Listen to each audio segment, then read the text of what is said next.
Steve Casito, and then Ronald Mackay come up after. Thank you. Well, thank you.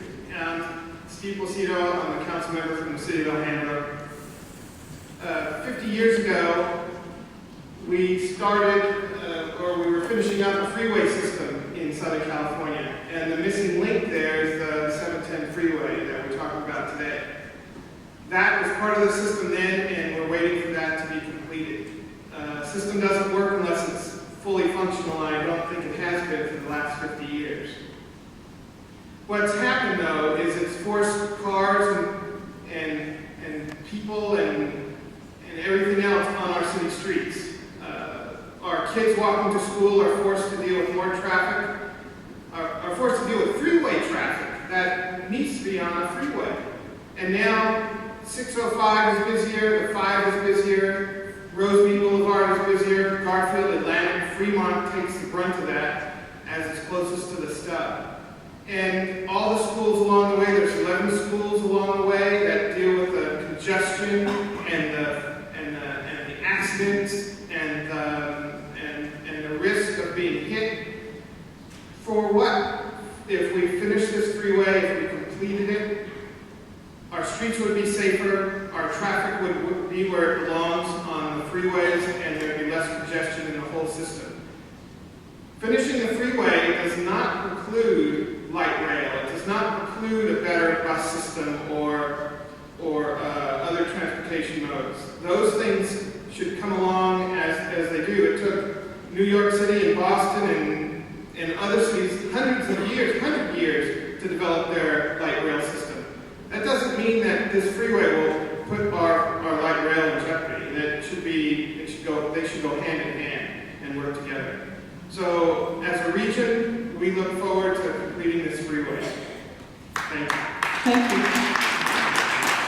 I would like to ask Gloria Valladolid to come in, Gloria, and then Janet Urban would be next.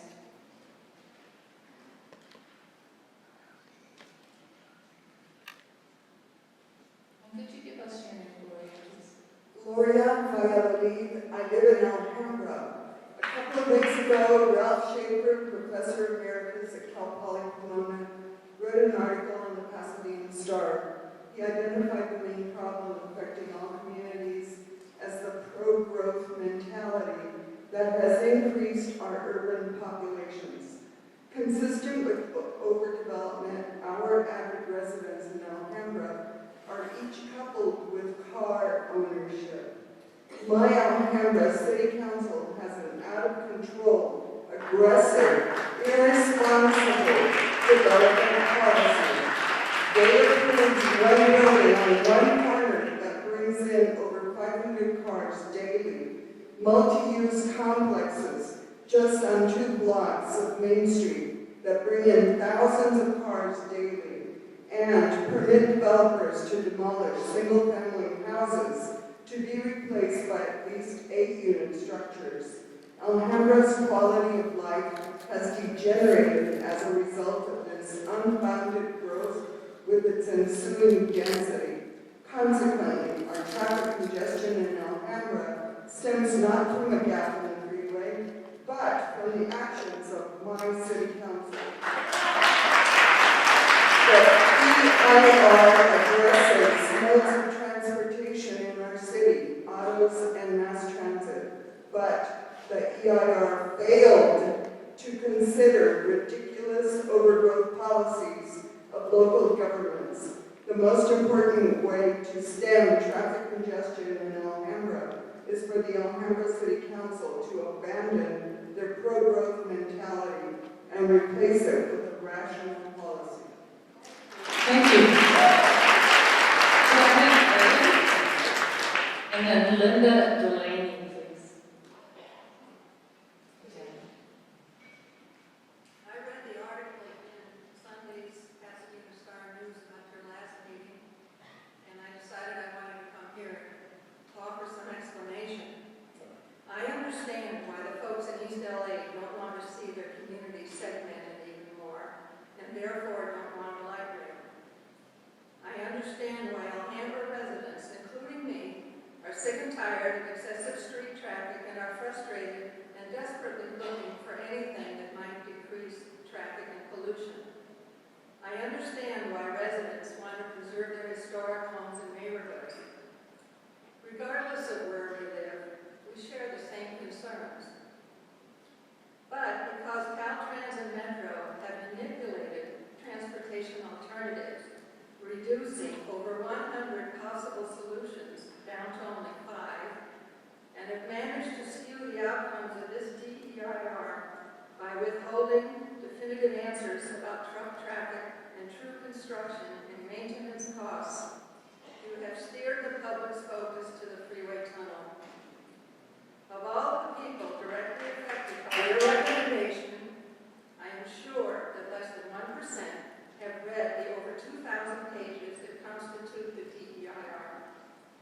Buried in that document are facts that prove that a tunnel will result in even more traffic and pollution in our communities. I support heavy rail for moving goods from the ports, and I support light rail to help commuters. The 710 is defined as a freight corridor. Why are we not discussing goods movement? I think that your 5 alternatives should be scrapped. Put the containers on heavy rail at the ports and take the trucks off the 710. Build an interconnected light rail network so commuters can get to where they work and live. Stop trying to convince the public that a one-size-fits-all tunnel is a viable solution. Thank you.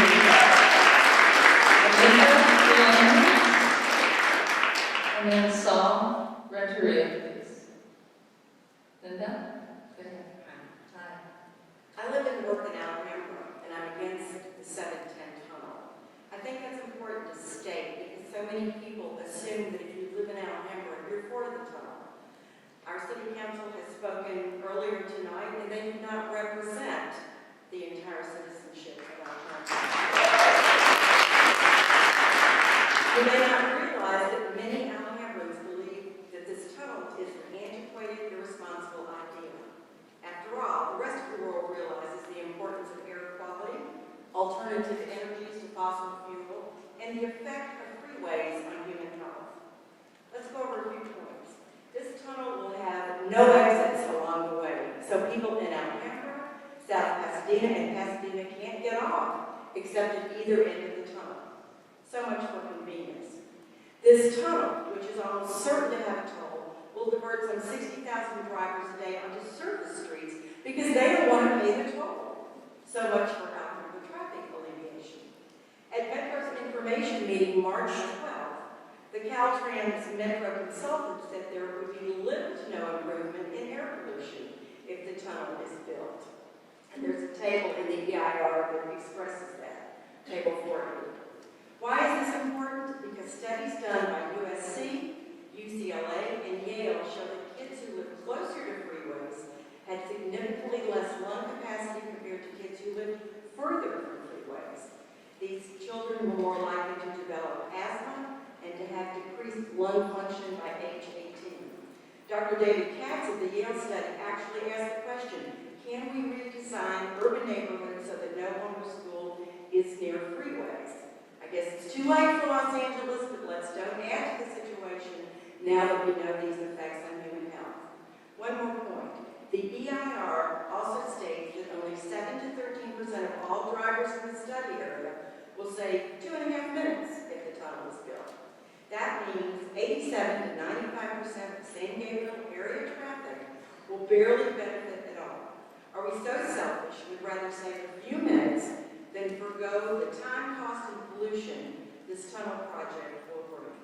Thank you. One more thing. Can you wrap it up, please?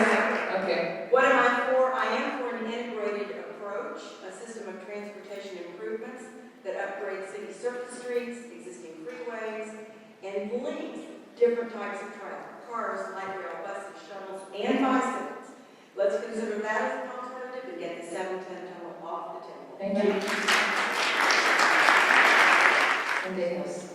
Charles Miller here from Los Angeles on one of the earlier proposed routes which got me involved with this. Some say Metro,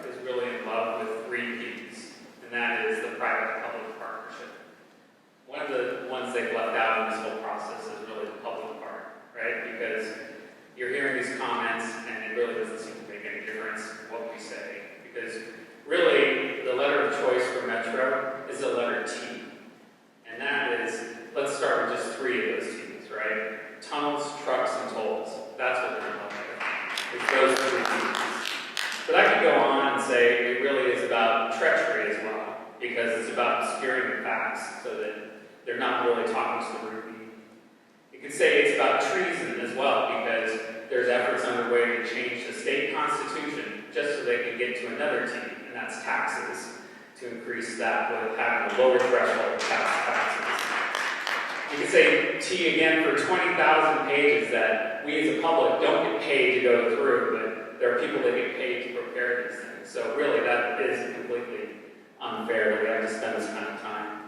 So I'll stay with the letter T. We need transparency, trains, and transit to relieve the final T's, traffic. So my final closing statement is, Mr. Placido states, we can do both. We can do the tunnel and we can do transit. Now really, with something the size of this, which is going to be so expensive that it's going to be equal to, in the end, like that happened in Boston, a debt that is going to be as high as what the state of California had at the top of the recession, the tens of billions of dollars of where this is going to land. I don't say that you should put that kind of state level, one of the top economies in the world, was in debt, and put that same debt on LA County taxpayers. So my answer to Steve Placido is that no, that there's only 2 letters for that statement of saying you can do both.